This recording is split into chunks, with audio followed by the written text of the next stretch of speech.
L'horreur de nouveau vient de s'abattre sur la France.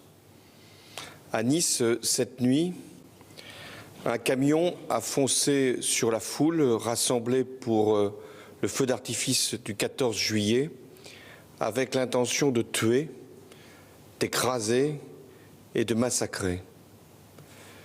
Nous déplorons, à l'instant où je parle, 77 victimes, dont plusieurs enfants, et une vingtaine de blessés en urgence absolue. Cette attaque, dont le caractère terroriste ne peut être nié, est encore une fois d'une violence absolue. Et il est clair que nous devons tout faire pour que nous puissions lutter contre le fléau du terrorisme. Le conducteur a été abattu. Nous ignorons à cet instant aussi s'il avait des complices.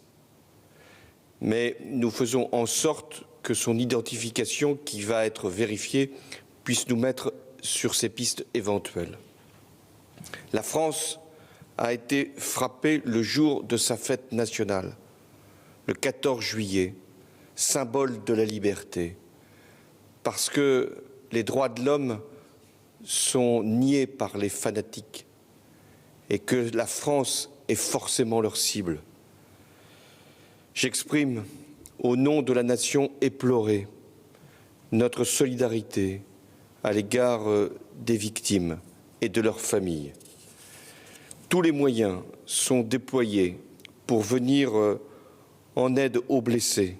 Le plan blanc qui mobilise tous les hôpitaux de la région a été déclenché.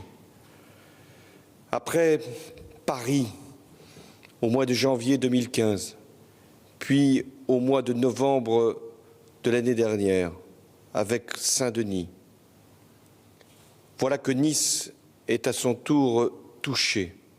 C'est toute la France qui est sous la menace du terrorisme islamiste. Alors, dans ces circonstances, nous devons faire la démonstration d'une vigilance absolue et d'une détermination sans faille. De nombreuses mesures ont déjà été prises. Notre arsenal législatif a été considérablement renforcé.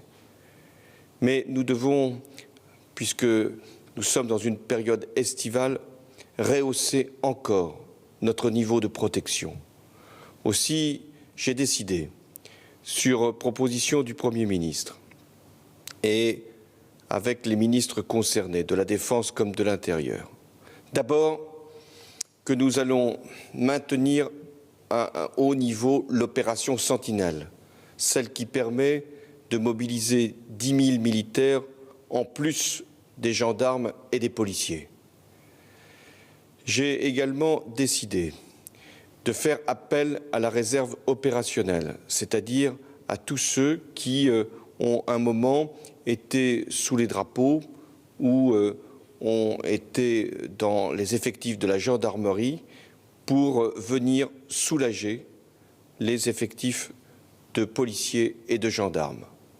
Nous pourrons les déployer sur tous les lieux où nous avons besoin d'eux, et en particulier pour le contrôle des frontières.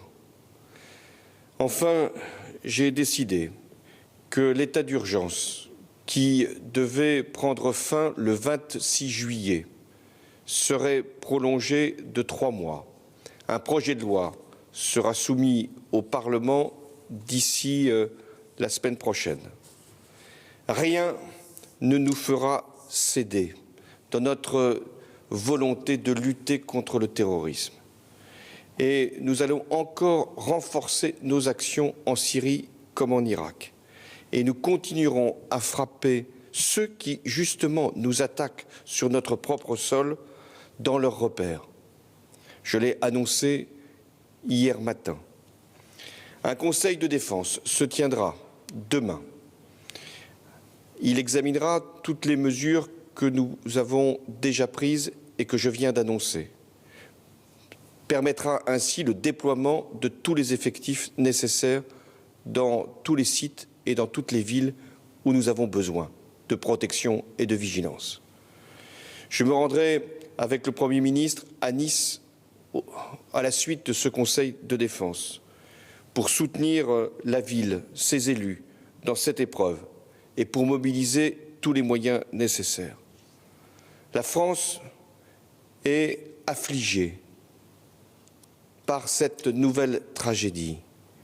Elle est horrifiée par ce qui vient de se produire. Cette monstruosité qui consiste à utiliser un camion pour tuer, délibérément tuer, des dizaines de personnes qui venaient simplement pour fêter le 14 juillet. La France, elle est éplorée, elle est affligée, mais elle est forte et elle sera toujours plus forte, je vous l'assure, que les fanatiques qui veulent aujourd'hui la frapper.